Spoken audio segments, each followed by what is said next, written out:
Nama saya Aprianti Tiuma Mahid dengan NIM 2314201087. Saya adalah salah satu mahasiswa di Fakultas Keperawatan Universitas Pembangunan Indonesia Manado. Di sini saya akan membahas tentang teori Florence Nightingale. Biografi Florence Nightingale. Nightingale lahir pada tanggal 12 Mei 1820 di Florence, Italia, dan meninggal di London, Inggris 13 Agustus 1910 pada umur 90 tahun. Florence adalah pelopor perawat modern, penulis dan ahli statistik. Pada usia 24 tahun, Florence memutuskan untuk membantu rakyat di rumah sakit. Namun, hal tersebut mendapat persetujuan dari keluarganya. Florence pergi ke Kaiserslautern, Jerman untuk belajar pendinginan dari institusi Diakones. Dia belajar di sana selama 3 bulan. Pada tanggal 12 Agustus 1853, Nightingale kembali ke London dan mendapat pekerjaan sebagai pengawas bagian keperawatan di Institut untuk Perawat Tuan-tuan yang Sakit, sebuah rumah sakit kecil yang terletak di Upper Harley Street, London, posisi yang ia tekuni hingga bulan Oktober 1854. Pada tahun 1854, Florence yang memimpin gadis-gadis sukarelawan pergi ke Rusia untuk merawat para prajurit dalam Perang Crimea di Semenanjung Crimea, Rusia. Sejak saat itu, Florence dikenal dengan nama Bidadari Berlampu, wanita dengan lampu, atas jasanya yang tanpa kenal takut berkumpul korban perang. Ia didampingi 5 orang bintara dengan berbekal lentera. Setiap malam membalik dan memeriksa tubuh-tubuh yang bergelimpangan, membawa siapa saja yang masih hidup dan masih bisa diselamatkan, termasuk prajurit Rusia. Florence Nightingale kembali ke Inggris sebagai pahlawan pada tanggal 7 Agustus 1857. Semua orang tahu siapa Florence Nightingale dan apa yang ia lakukan ketika ia berada di medan pertempuran Crimea. Dan menurut BBC, ia merupakan salah satu tokoh yang paling terkenal setelah Ratu Victoria sendiri. Karena kekhasannya adalah kebersihan dan sanitasi rumah sakit, Florence Nightingale menghidupkan kembali konsep penjagaan kebersihan rumah sakit dan kiat-kiat juru rawat.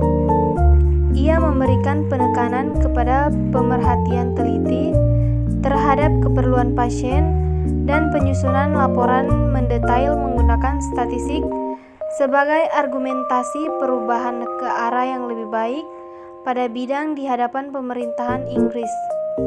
Pada tahun 1860, didirikan sekolah perawat di lingkungan rumah sakit Santo Rumah Sakit Thomas, London.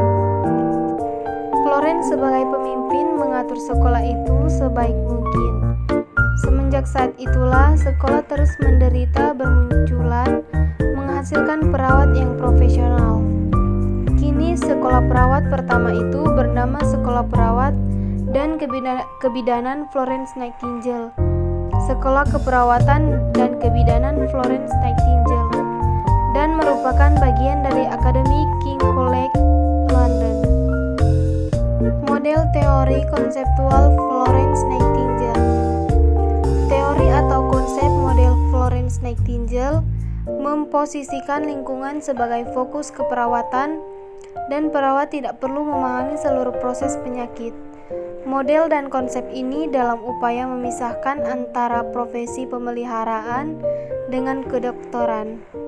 Orientasi pemberian pemeliharaan atau tindakan lebih lanjut diorientasikan pada pemberian udara, lampu, kenyamanan, kebersihan, ketenangan, dan nutrisi yang memadai, dengan dimulai dari pengumpulan data dibandingkan dengan tindakan pengobatan semata. Upaya teori tersebut dalam rangka perawat mampu menjalankan praktik perawatan mandiri tanpa bergantung pada profesi lain.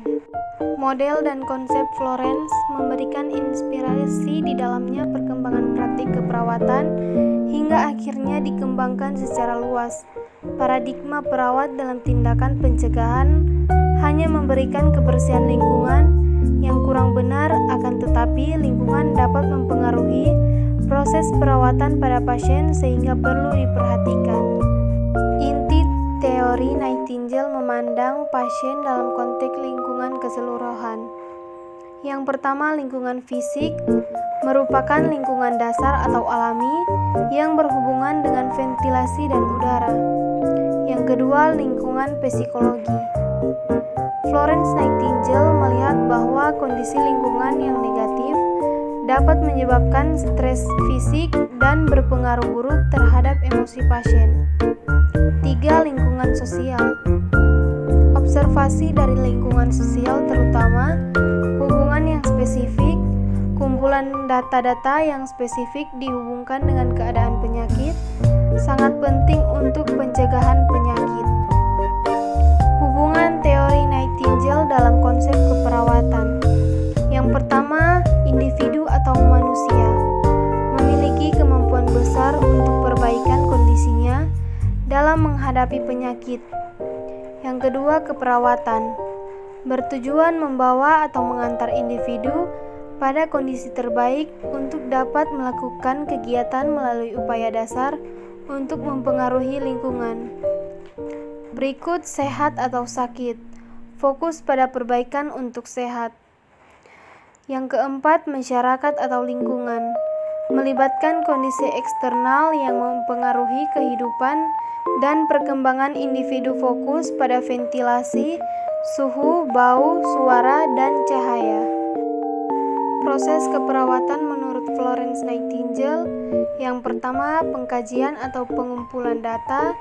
Yang kedua, diagnosa keperawatan. Yang ketiga, perencanaan. Yang keempat, implementasi. Dan yang terakhir, evaluasi. Gambaran model konseptual keperawatan Florence Nightingale. A. Definisi keperawatan. Profesi untuk wanita dengan tujuan menumbuhkan dan menggunakan hukum alam dalam pembangunan kesehatan dan pelayanan kesehatan. Nightingale menegaskan bahwa keperawatan adalah ilmu dan kiat yang memerlukan pendidikan formal untuk merawat orang yang sakit. B. Tujuan tindakan keperawatan.